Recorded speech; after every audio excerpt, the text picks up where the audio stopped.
Olá, meus queridos alunos e alunas, tudo bem com vocês? Eu sou o professor Paulo Menegasso, da Multisaber, e hoje a gente vai ter nossa aula tratando sobre corrente elétrica. Então, sem mais enrolação, bora pro vídeo! Bora! Hora do show! Como nós sabemos, a eletricidade é produzida em centrais que convertem outros tipos de energia em energia elétrica. No Brasil, o caso mais comum são as usinas hidrelétricas, que usam a energia potencial armazenada na água para movimentar suas turbinas, fazendo elas rotacionarem e produzindo assim energia elétrica. Mas essas usinas também podem ser do tipo termoelétrica, que retiram energia da queima do carvão, solares, que tiram energia do calor do sol, nucleares, que tiram energia da fissão de átomos, e eólicas, que transformam a energia dos ventos em elétrica. Aqui eu coloquei só alguns exemplos para vocês verem, mas existem outros, tá legal? Esses são só os principais. Só que ainda tem um problema, né, gente? Como que a gente transfere toda essa energia elétrica das usinas para as nossas casas? Nós sabemos lá da aula de eletrostática, que aliás, se você ainda não viu, veja aqui no nosso canal, que a energia elétrica está relacionada com as cargas elétricas. Logo, se você tem carga elétrica, tem energia elétrica. Para deslocar essas cargas, lembrem-se lá que a gente precisa de um meio condutor, que é basicamente um material que deixa passar carga elétrica de um lado para o outro sem muita resistência. E exemplo desse tipo de material são os metais. Quando a carga se encontra em movimento ordenado, ou seja, se deslocando apenas para uma direção dentro de um desses condutores, nós dizemos que existe uma corrente elétrica. Então, corrente elétrica nada mais é que o deslocamento da carga elétrica em um movimento ordenado. Notem que essa corrente elétrica é diferente lá do campo elétrico. Lembrem-se que no campo, para a gente detectar a presença de um campo, a gente precisava de uma carga de prova. Na corrente elétrica, não. E é justamente por causa dela que a gente leva o choque elétrico. Assim, a gente pode sentir a corrente elétrica facilmente apenas colocando o dedo numa tomada. Mas nós recomendamos que vocês não façam isso. Sério, não façam, porque o choque elétrico ele pode ser inclusive fatal, tá legal? O que determina a intensidade desse choque é justamente a intensidade da corrente elétrica, que nós representamos na física pela letra I. Essa grandeza está associada com quanto tempo a carga leva para passar, entre aspas, de um lado para o outro de um condutor. Embora esse processo pareça instantâneo, ele demora um certo tempo. E nós vamos chamar esse tempo aqui de T, tá legal? Assim, a intensidade da corrente elétrica é calculada como a quantidade de carga deslocada Q dividida pelo tempo que esse deslocamento demora, T. Simples e sem segredo, né, pessoal? Bom, vamos falar um pouco dos valores típicos de corrente elétrica que a gente encontra no nosso dia a dia. Antes de mais nada, a unidade fundamental do Sistema Internacional para a corrente elétrica é o ampere, que é representado pela letra A. Na nossa casa, a gente usa aparelhos de aspas, baixa amperagem, ou seja, que precisam de pouca corrente elétrica para funcionar, como carregadores celulares, que utilizam aí algo em torno de 50 e 500 miliamperes, até aparelhos que precisam de mais corrente, como os chuveiros, que em alguns casos podem ultrapassar 60 amperes de consumo. Esses últimos, né, que consomem bastante corrente elétrica, são aqueles chamados de alta amperagem, também entre aspas. Lembrando, pessoal, que essa palavra amperagem, ela não existe no português, né? Ela só é uma fala coloquial que a gente ouve aí no nosso dia a dia. O quanto um aparelho vai consumir de corrente elétrica está relacionado com a sua potência de funcionamento, que é basicamente quanta energia elétrica ele consome por unidade de tempo. Essa energia é o número que aparece na nossa conta de luz. É aquela unidade que aparece lá, quilowatt-hora, tá legal? O famoso quilowatt-hora. Essa formulinha que a gente tem aqui, a gente ainda pode simplificar escrevendo a energia elétrica como sendo carga elétrica vezes tensão elétrica, como a gente aprendeu lá nas aulas de eletrostática. Dessa maneira, a gente consegue identificar essa parte aqui da fórmula, que é a própria corrente elétrica, tá legal? Então, a potência total de um objeto é a intensidade de corrente elétrica vezes a tensão elétrica nesse objeto. Bom, agora a gente vai lá para o PowerPoint para fazer um exemplo simples do uso dessas formulinhas aqui na resolução de exercícios. Tá legal, pessoal? E lá vamos nós!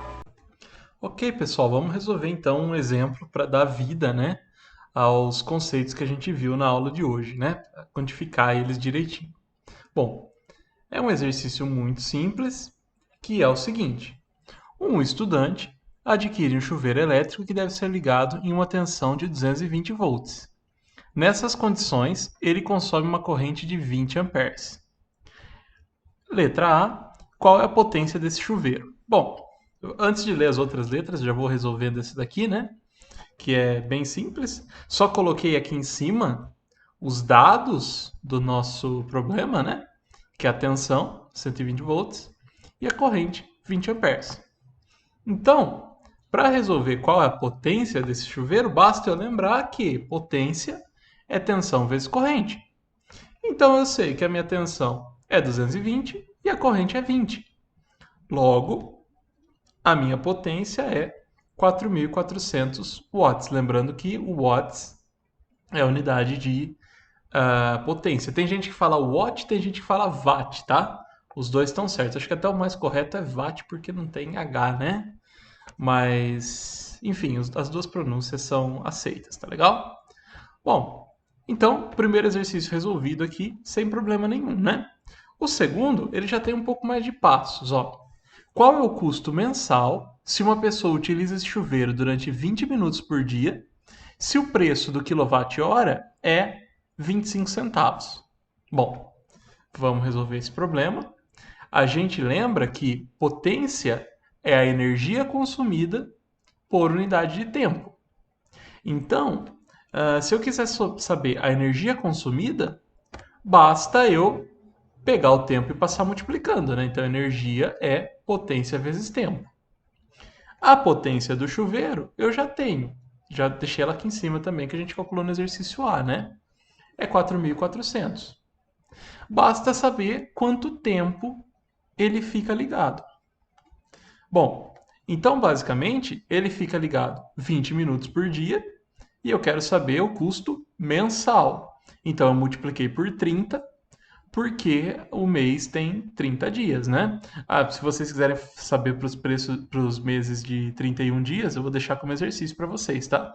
Mas a gente está falando de um mês que tem 30 dias.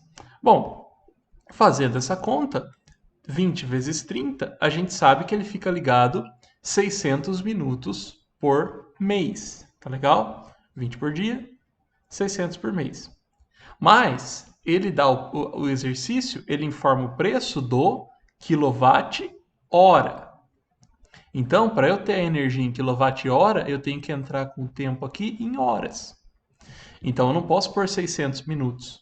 Eu tenho que pôr 10 horas. Porque se uma hora tem 60 minutos, 600 minutos vão estar contidos em 10 horas. Tá legal, pessoal? Então, no lugar do T aqui, eu vou colocar 10 horas. Aqui eu coloquei as unidades para ficar bem evidente, tá? A potência entrou em watts e o tempo entrou em horas. De modo que essa conta aqui me dá 44.000 watts-hora. Lembrando que essa também não é a unidade que a gente precisa, porque ele nos dá o preço em quilowatt-hora, não em watt-hora. Então, para terminar essa conta, basta lembrar que o prefixo quilo equivale a 1.000 unidades. Então, 1 kW é 1.000 watts. A mesma coisa vale para o quilowatt-hora. Então, se eu tenho 44.000 watts-hora, eu tenho 44 kWh, porque eu só pego esse número e divido por 1.000. Se eu dividir por 1.000, eu posso colocar o casinho aqui de quilowatt-hora, tudo bem? Bom, agora está muito simples. A gente sabe que 1 kWh vale 25 centavos, então 44 kWh valem X. É só aplicar uma regrinha de 3 aqui, multiplicar em cruz, né?